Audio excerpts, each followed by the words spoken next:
ಕಲ್ಕಿ 2898 AD ಈ cinema ಮೇಲೆ ನನಗೆ ಮೊದಲಿಂದನೂ ಇಂಟ್ರೆಸ್ಟ್ ಇತ್ತು. ಬಿಗ್ ಬಜೆಟ್ ಸಿನಿಮಾ ಅಂತಲ್ಲ, ಅವು ಈಗಂತೂ ಬರ್ತಾನೆ ಇರ್ತವೆ.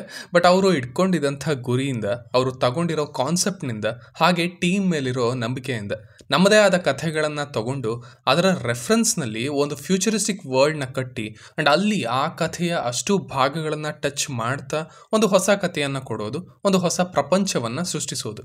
ಇದನ್ನು ಸ್ಪೆಷಲಿ ಇಂಡಿಯಾದಲ್ಲಿ ಯಾರಿಗಾದರೂ ಹೇಳಿದ್ರೆ, ಥಿಂಕಿಂಗ್ ಚೆನ್ನಾಗಿದೆ, ಬಟ್ ಇದೆಲ್ಲ ನಾವು ಮಾಡೋದಲ್ಲ, ನಮಗೆ ಏನಿದ್ರು ಮಾಸ್ ಬೇಕು, ತೀರಾ ಸೈಂಟಿಫಿಕ್ ಫಿಕ್ಷನ್ ಅವೆಲ್ಲ ಅಷ್ಟು ವರ್ಕ್ ಆಗಲ್ಲ ಇಲ್ಲಿನ ಕೋರ್ ಆಡಿಯನ್ಸ್ ಹತ್ರ ಅಂತ ಹೇಳಿರೋರು, ವಿಚ್ ಇಸ್ ಟ್ರೂ.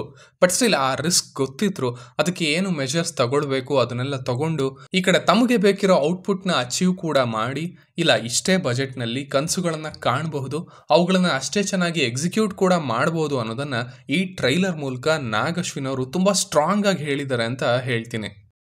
2898 ಆಲ್ಮೋಸ್ಟ್ ಇಲ್ಲಿಂದ 874 ವರ್ಷಗಳ ನಂತರ ನಡೀತಾ ಇರುವಂಥ ಕತೆ, ಅದು ಕೂಡ ಕಾಶಿಯಲ್ಲಿ. ಇಲ್ಲಿ ದೇಶಗಳಿಲ್ಲ, ರಾಜ್ಯಗಳಿಲ್ಲ, ಇಲ್ಲಿ ಇದೇ ರೀತಿಯ ಜನ ಸಿಗ್ತಾರೆ ಅನ್ನೋ ಯಾವ ರೂಲ್ಗಳು ಇಲ್ಲ. ಭೂಮಿ ಕಂಪ್ಲೀಟಾಗಿ ಡಿಸ್ಟ್ರಾಯ್ ಆದಮೇಲೆ ಯಾರು ಎಲ್ಲಿಂದ ಶುರು ಮಾಡ್ತಾರೋ ಅಲ್ಲೇ ಅವರ ಜೀವನ. ಸೊ ನಮಗೆ ಬೇರೆ ಬೇರೆ ರೀತಿಯ ಬೇರೆ ಬೇರೆ ಭಾಷೆಯನ್ನು ಮಾತಾಡೋ ಮನುಷ್ಯರು ಒಟ್ಟಾಗಿ ಕಾಣ್ತಾರೆ ಆ್ಯಂಡ್ ಅವರೆಲ್ಲ ಒಟ್ಟಾಗಿ ಸರ್ವೈವ್ ಆಗ್ತಾ ಇದ್ದಾರೆ ಅಂತ ಹೇಳ್ಬೋದು ಕಾಶಿಯಲ್ಲಿ. ಬಟ್ ಈ ಕಾಶಿ ಈಗ ಒಂದು ದೊಡ್ಡ ಫೋರ್ಸ್ನ ಕಂಟ್ರೋಲ್ನಲ್ಲಿ ಇದೆ, ಅವನೇ ಸುಪ್ರೀಂ ಯಾಸ್ಕಿನ್. ಸೊ ಕಂಟ್ರೋಲ್ಗೆ ತಗೊಂಡಿರೋರು ಒಂದು ಒಳ್ಳೆ ಪ್ರದೇಶವನ್ನು ಅವರಿಗೋಸ್ಕರ ಕಟ್ಕೊಂಡಿದ್ದಾರೆ, ಅದರ ಹೆಸರು ಕಾಂಪ್ಲೆಕ್ಸ್ ಅಂತ. ಅಲ್ಲಿ ಒಳ್ಳೆ ನೀರು, ಗಾಳಿ, ಬೆಳಕು ಎಲ್ಲನೂ ಇದೆ ಅಂತ ಇಲ್ಲಿನ ಜನರು ಅನ್ಕೊಂಡಿದ್ದಾರೆ, ಸ್ಪೆಷಲಿ ಭೈರವ ನಮ್ಮ ಮುಖ್ಯ ಪಾತ್ರ. ಬಟ್ ಇಲ್ಲಿ ಕೆಳಗಡೆ ಅದಿಲ್ಲ, ಸುತ್ತಲೂ ಒಂದು ಮರ ಕೂಡ ಇಲ್ಲ, ಫ್ರೆಶ್ ವಾಟರ್ ಹಾಗೆ ಫ್ರೆಶ್ ಏರ್ಗೂ ಕೂಡ ನೀವು ಯೂನಿಟ್ಸ್ನ ಕೊಟ್ಟು ಖರೀದಿ ಮಾಡಬೇಕು. ವಯಸ್ಸಾಗಿರೋರು ತಮಗೆ ಅಂತ ಒಂದು ಆಕ್ಸಿಜನ್ ಮಾಸ್ಕ್ನ ಕೂಡ ಹಾಕೊಂಡಿರ್ತಾರೆ, ಅದನ್ನು ನೀವಿಲ್ಲಿ ನೋಡ್ಬೋದು. ಸೊ ಭೈರವ ಇದನ್ನ ಬಿಟ್ಟು ಈಗ ಕಾಂಪ್ಲೆಕ್ಸ್ಗೆ ಹೋಗಬೇಕು ಒಳ್ಳೆ ಜೀವನಕ್ಕೆ, ಅದೇ ಅವನ ಮುಖ್ಯ ಗುರಿ. ಅದಕ್ಕೆ ಅವನು 1 ಮಿಲಿಯನ್ ಯೂನಿಟ್ಸ್ನ ಸಂಪಾದಿಸಬೇಕು. ಅದಕ್ಕೆ ಜೊತೆಯಾಗೋದು ಬುಜ್ಜಿ, ಆಕ್ಸಿಡೆಂಟಲಿ ಸಿಕ್ಕಂಥ ಒಂದು AI ಮೈಂಡ್. ಸೊ ಇಷ್ಟನ್ನ ನಮ್ಮ ಬುಜ್ಜಿ ಆ್ಯಂಡ್ ಭೈರವ ಅನ್ನೋ ಅನಿಮೇಟೆಡ್ ಸೀರೀಸ್ ಮೂಲಕ ತಿಳಿಸಿದ್ರು. ಈಗ ಅದಕ್ಕೆ ಇನ್ನೊಂದಷ್ಟು ಕಾಂಟೆಕ್ಸ್ಟ್ ಆ್ಯಡ್ ಆಗಿದೆ ಆ್ಯಂಡ್ ಈ ಚಿತ್ರದ ಅದರಲ್ಲೂ ಒಂದು ದೊಡ್ಡ ಬೃಹತ್ ಯೂನಿವರ್ಸ್ನ ಮೊದಲನೇ ಭಾಗದಲ್ಲಿ ಏನಿರಲಿದೆ ಅನ್ನೋದನ್ನ ಸಣ್ಣದಾಗಿ ತೋರಿಸಿದರೆ ಈ ಟ್ರೈಲರ್ ಮೂಲಕ. ಸೊ ಭೈರವ ಹಾಗೆ ಬುಜ್ಜಿಗೆ ಈಗ 1 ಮಿಲಿಯನ್ ಯೂನಿಟ್ಸ್ನ ಕೊಡೋ ಅಂತ ಒಂದು ಬೌಂಟಿ ಸಿಕ್ಕಿದೆ ಆ್ಯಂಡ್ ಅದು ಒಂದು ಗರ್ಭಿಣಿಯದ್ದು, ಅದು ದೀಪಿಕಾ ಅವರ ಪಾತ್ರ. ಆದರೆ ಅವಳನ್ನ ಹಾಗೆ ಅವಳಲ್ಲಿರೋ ಮಗುವನ್ನ ಕಾಪಾಡೋದಕ್ಕೆ, ಸೇಫ್ ಮಾಡೋದಕ್ಕೆ ನಿಂತ್ಕೊಂಡಿರೋದು ಅಶ್ವತ್ಥಾಮ. ಸೊ ಈಗ ಭೈರವ ಹಾಗೆ ಅಶ್ವತ್ಥಾಮನ ಮಧ್ಯ ಒಂದು ವಾರ್ ಇದೆ ಆ್ಯಂಡ್ ಅದೇ ಸದ್ಯದ ಮಟ್ಟಿಗೆ ಈ ಸಿನಿಮಾದ ಮುಖ್ಯವಾದ ಭಾಗ ಅಂತ ಈ ಟ್ರೈಲರ್ ಹೇಳುತ್ತೆ.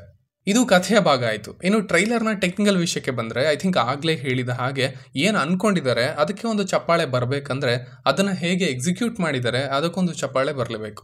ಐ ಥಿಂಕ್ ಅವರು ಒಂದು ದೊಡ್ಡ ಜಂಪ್ನ ತಗೊಂಡಿದ್ದಾರೆ. ಅಫ್ಕೋರ್ಸ್ ಇಂಡಿಯಾ ಈಗ ಒಂದಾಗಿದೆ, ಬಜೆಟ್ ಅಥವಾ ಕಲೆಕ್ಷನ್ಸ್ ಈಗ ಮೊದಲಿನ ಥರ ಇಲ್ಲ, ಇಡೀ ಇಂಡಿಯಾನೇ ಈಗ ಮಾರ್ಕೆಟ್ ಆಗಿದೆ. ಸೊ ರಿಸ್ಕ್ ತಗೊಳ್ಬೋದು, ಇವೆಲ್ಲ ಓಕೆ. ಬಟ್ ಇದು ಅವರು ಅಂದ್ಕೊಂಡಿರೋ ಕಾನ್ಸೆಪ್ಟ್ನಲ್ಲೇ ಆಗಲಿ ಅಥವಾ ಅದನ್ನು ಅಚೀವ್ ಮಾಡಬೇಕು ಅಂತ ಅಂದ್ಕೊಂಡಿರೋದ್ರಲ್ಲೇ ಆಗಲಿ, ಹಾಗೆಯೇ ಅದನ್ನು ಅಚೀವ್ ಮಾಡಿರೋದ್ರಲ್ಲೇ ಆಗಲಿ ಒಂದು ದೊಡ್ಡ ಜಂಪ್ ಅಂತಾನೆ ಹೇಳ್ತೀನಿ. ಪ್ರತಿ ಶಾರ್ಟಲ್ಲೂ ಎಲಿಮೆಂಟ್ಸ್ ಇದ್ದಾವೆ. ಒಳಗಡೆ ಶಾರ್ಟ್ಸ್ನ ನೀವು ಹೇಗೋ ಮ್ಯಾನೇಜ್ ಮಾಡ್ಬೋದು, ಬಟ್ ಹೊರಗಡೆ ಬಂದ್ರಿ ಅಂದರೆ ನೀವು ಇಡೀ ನಿಮ್ಮ ಫ್ರೇಮ್ನ ತುಂಬಿಸ್ಬೇಕು. ಆ ವರ್ಲ್ಡ್ನ ಬರೀ ಅವುಗಳಿಂದಾನೇ ನಮಗೆ ಪರಿಚಯ ಮಾಡಿಸ್ಬೇಕು ಅಂಡ್ ಅದು ರಿಯಲ್ ಕೂಡ ಅನ್ನಿಸ್ಬೇಕು. ಸ್ಪೆಷಲಿ ಈ ಚೇಸ್ ಸೀಕ್ವೆನ್ಸ್ ನೋಡಿ, ಅದೇ ಭೈರವ ಅಶ್ವತ್ಥಾಮನ ಹಿಂದೆ ಹೋಗ್ತಾ ಇರೋದು ಹಿಡಿಯೋದಕ್ಕೆ. ಇದರ ಸುತ್ತಮುತ್ತಲೂ ನೀವು ಆ್ಯಡ್ ಮಾಡ್ತಾನೆ ಹೋಗಬೇಕು, ಒಂದು ಫ್ರೇಮ್ನು ನೀವು ಬಿಡೋಕ್ಕಾಗಲ್ಲ. ಅಂಡ್ ಇಲ್ಲಿ ತಂದಿರೋ ವೆಹಿಕಲ್ಸ್, ಅವುಗಳ ಹಿಂದೆ ಹೋಗಿರೋವಂಥ ಥಾಟ್, ಆ ಕಾಸ್ಟ್ಯೂಮ್ಗಳು, ಹೊಸ ರೂಲ್ಸ್ಗಳು, ಸೊ ಯಾವ ಮೂಲೆಯಿಂದನೂ ಇದು ನಮಗೆ ಫೆಮಿಲಿಯರ್ ಆಗಿರಬಾರ್ದು ಅಂಡ್ ಆವಾಗಲೇ ಇದೊಂದು ನಿಜವಾಗ್ಲೂ ಹೊಸ ಪ್ರಪಂಚ ಅಂತ ಅನ್ಸೋದು. ಅದು ಇಲ್ಲಾಗಿದೆ.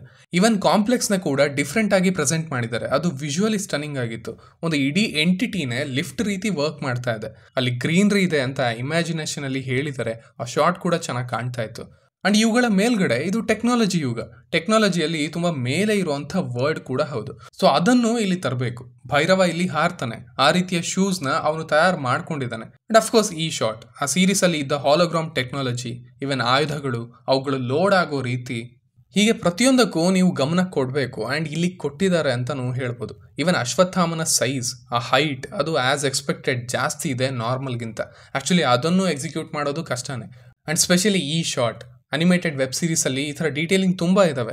ಹಿಂದ್ಗಡೆ ನಿಮಗೆ ಏನೇನೋ ಯೂಸ್ ಮಾಡಿದ್ದಾರೆ, ಅದೇ ಅದು ಡಿಫ್ರೆಂಟ್ ಫೀಲ್ನ ಕೊಡುತ್ತೆ. ಈ ಜಪಾನೀಸ್ ಸ್ಟ್ರೀಟ್ಗಳ ಥರ ಆ ಬ್ಲೂ ಕಲರ್ ಲೈಟ್ಸ್, ಆ ಸ್ಟ್ರಕ್ಚರ್ಸ್ ತುಂಬ ಕೆಲಸ ಹೋಗಿದೆ ಡೆಫಿನೆಟ್ಲಿ. ಆ್ಯಂಡ್ ಆಸ್ ಸೈಡ್ ಈ ಸೀಕ್ವೆನ್ಸ್ ಕೂಡ, ಈ ಚೇಸ್ ಒಂದು ಚೆನ್ನಾಗಿರುತ್ತೆ ಅಂತ ಅಂದ್ಕೊಳ್ತಾ ಇದ್ದೀನಿ, ನೋಡಬೇಕು. ಇನ್ನು ಇಲ್ಲಿನ ಮ್ಯೂಸಿಕ್ ಸಂತೋಷ್ ನಾರಾಯಣನ್ ಅವರದ್ದು. ಅವರ ಬಗ್ಗೆ ಯಾವುದೇ ಡೌಟ್ ಇಲ್ಲ. ಇಲ್ಲಿ ಚಾಲೆಂಜ್ ಏನಂದ್ರೆ ಫಾರಿನ್ ಮೂವಿಗಳ ಥರ ಬರೀ ಫ್ಯೂಚರಿಸ್ಟಿಕ್ ಕಾನ್ಸೆಪ್ಟ್ಗೆ ಅನುಗುಣವಾಗಿ ಮ್ಯೂಸಿಕ್ ಕೊಡೋದಲ್ಲ. ಇಲ್ಲಿ ದೇವರ ಭಕ್ತಿ, ಹಳೆ ಕಥೆಗಳು ಅನ್ನೋದಿದೆ. ಹಾಗೆ ಅಫ್ಕೋರ್ಸ್ ಇಂಡಿಯಾ ಅಂದಮೇಲೆ ಮಾಸ್ ಇರಬೇಕು, ಹೀರೋಯಿಸಮ್ ಕೂಡ ಇರಬೇಕು, ಅದಕ್ಕೂ ಕೊಡಬೇಕಾಗಿದೆ. ಆ್ಯಂಡ್ ಆ್ಯಸ್ ಯೂಶ್ವಲ್ ಸೈಫೈ ಫೀಲ್ನ ಕೂಡ ತರಬೇಕು ತಮ್ಮ ಮ್ಯೂಸಿಕ್ನಿಂದ. ಅದು ಒಂದು ಚಾಲೆಂಜ್, ಆ್ಯಕ್ಚುಲಿ ಬಿಗ್ಗರ್ ಚಾಲೆಂಜ್ ಅವರಿಗೆ. ಆ್ಯಂಡ್ ಅದನ್ನು ಇಲ್ಲಿ ತನಕ ಅವರು ಸಕ್ಸಸ್ಫುಲ್ ಆಗಿ ಹ್ಯಾಂಡಲ್ ಮಾಡಿದ್ದಾರೆ. ಇನ್ನು ಅದು ಥಿಯೇಟರ್ನಲ್ಲಿ ಹೇಗಿರುತ್ತೆ ಅಂತ ಕಾದು ನೋಡಬೇಕಿದೆ. ಇನ್ನು ಇಲ್ಲಿನ ಮೋಸ್ಟ್ ಸರ್ಪ್ರೈಸಿಂಗ್ ಫ್ಯಾಕ್ಟರ್ ಅಂದರೆ ಅದು ಕಮಲ್ ಹಾಸನ್ ಅವರು. ಕಂಪ್ಲೀಟ್ಲಿ ಅವರನ್ನು ರಿವೀಲ್ ಮಾಡ್ದೇ ಟ್ರೈಲರಲ್ಲಿ ಕೊನೆಯಲ್ಲಿ ತಂದಿದ್ದಾರೆ. ಆ್ಯಕ್ಚುಲಿ ಆಶ್ಚರ್ಯ ಆಯಿತು. ಆ್ಯಂಡ್ ಸಿನಿಮಾನ ಒಂದಷ್ಟು ಕಾಂಟೆಕ್ಸ್ನ ಕೂಡ ಅದು ಕೊಡ್ತು. ಸೊ ಅದ್ರ ಬಗ್ಗೆ, ಹಾಗೆ ದೀಪಿಕಾ ಅವರ ಕ್ಯಾರೆಕ್ಟರ್ ಬಗ್ಗೆ, ಈ ಫರ್ಟೈಲ್ ಲ್ಯಾಬ್ ಬಗ್ಗೆ ಈ ಫ್ರೇಮಲ್ಲಿ ಒಂದು ಸಣ್ಣ ಹಿಂಟ್ನ ಕೊಟ್ಟಿದ್ದಾರೆ. ಇವೆಲ್ಲದರ ಬಗ್ಗೆ ಬ್ರೇಕ್ ಡೌನಲ್ಲಿ ಮಾತಾಡೋಣ. ಇವನ್ ಬುಜ್ಜಿ ಆ್ಯಂಡ್ ಭೈರವ ಬಗ್ಗೆನೂ ಹೇಳೋದಿದೆ. ಬಟ್ ಟ್ರೈಲರ್ ಬರಲಿ ಅಂತ ವೆಯ್ಟ್ ಮಾಡ್ತಾ ಇದ್ದದ್ದು ಅಷ್ಟೇ. ಸೊ ಐ ಥಿಂಕ್ ಪ್ರಮೋಷನ್ಸ್ ಇಲ್ಲಿಂದ ಪಿಕಪ್ ಆಗುತ್ತೆ ಅಂತ ಅಂದ್ಕೊಳ್ತೀನಿ. ಅದೇ ವೀಕೆಸ್ಟ್ ಸದ್ಯಕ್ಕಂತೂ. ಆ್ಯಂಡ್ ಅವರು ಅದನ್ನು ಬೇಕಂತಲೇ ಮಾಡ್ತಾ ಇರ್ಬೋದು. ಬಟ್ ಈ ಥರದ ಪ್ರಯತ್ನದಲ್ಲಿ ಮೊದಲ 3 ದಿನ ಮುಖ್ಯ. ಯಾಕಂದರೆ ಯು ನೆವರ್ ನೋ, ಒಂದೊಂದು ಸಾರಿ ಆಡಿಯನ್ಸ್ ಕನೆಕ್ಟ್ ಆಗಲ್ಲ ಈ ಥರ ಕಾನ್ಸೆಪ್ಟ್ಗೆ. ತುಂಬ ಬೌನ್ಸರ್ ಅಂತ ಅನ್ನಿಸ್ಬೋದು. ವೆರಿ ಸ್ಪೆಸಿಫೈಡ್ ಆಡಿಯನ್ಸ್ ಮಾತ್ರ ಸದ್ಯಕ್ಕೆ ಇರೋದು. ವರ್ಡ್ ಸಿನಿಮಾಗಳನ್ನು ಯಾರು ಫಾಲೋ ಮಾಡ್ತಾರೆ ಅವರು ಈ ಸಿನಿಮಾಗೆ. ಸೊ ಅವರನ್ನು ಬಿಟ್ಟು ಇನ್ನು ಉಳ್ದವ್ರನ್ನ ಹೇಗೆ ತಲುಪ್ತಾರೆ, ಅವರನ್ನು ತಲುಪೋದಕ್ಕೆ ಒಳಗಡೆಯಿಂದನೂ ಹೊರಗಡೆಯಿಂದನೂ ಏನೇನೋ ಮೆಜರ್ಸ್ ತಗೊಂಡಿದ್ದಾರೆ ಅನ್ನೋದನ್ನು ನೋಡೋದಕ್ಕೆ ನಾನಂತೂ ವೆಯ್ಟ್ ಮಾಡ್ತಾ ಇದ್ದೀನಿ. So all the best for the team. Kannada dubbing ಕೂಡ ಚೆನ್ನಾಗಿತ್ತು. ಐ ಹೋಪ್ ಈ ಟ್ರೈಲರ್ ಅವರಿಗೆ ಆ ಚಿತ್ರಕ್ಕೆ ಬೇಕಿರುವಂಥ ಒಂದು ಟ್ರ್ಯಾಕ್ಷನ್ನ ತರತ್ತೆ ಅಂತ ಅಂದ್ಕೊಳ್ತೀನಿ. ಸೊ ಇಷ್ಟು ನನ್ನ ರಿವ್ಯೂ ಆಗಿತ್ತು ಈ ಟ್ರೈಲರ್ ಬಗ್ಗೆ. ಇನ್ನು ನಿಮಗೆ ಏನು ಅನ್ನಿಸ್ತು, ಯಾವ ಭಾಗ ಇಷ್ಟ ಆಯಿತು ಅನ್ನೋದನ್ನು ಖಂಡಿತ ಕೆಳಗಡೆ ತಿಳಿಸಿ. ಆ್ಯಸ್ ಯೂಶ್ವಲ್ ಮತ್ತೆ ಸಿಗೋಣ.